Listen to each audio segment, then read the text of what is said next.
بسم الله الرحمن الرحيم. waxaa maanta ay taariikhdu tahay 3 bisha 12aad 2021 waxaan joognaa afaafka hore ee saldhigga Waaberi.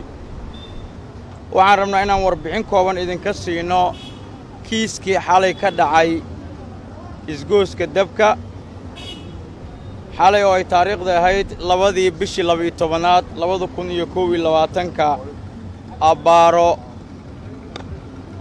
2 saac iyo 45 daqiiqo waxaa isgooska dabka lagu dilay gabar iyo wiil walaalo ah oo saarnaa mooto bajaaj sida ay caddeeyeen markhaatiyaal joogay goobta.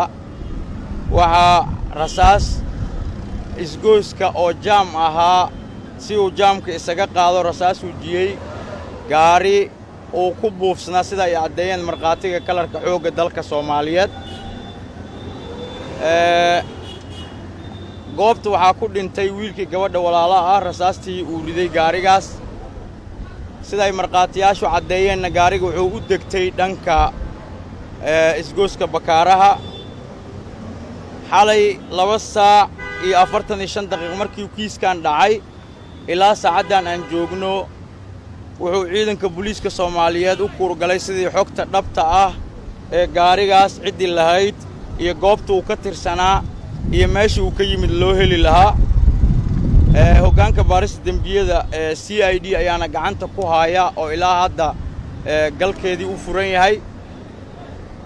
waxaana laga heli karaa caddeymaha goobta falku ka dhacay kaamirooyinka ku xiran isgooska oo ay maamulaan hay'adaha amniga oo goordhow ina soo gaari doona.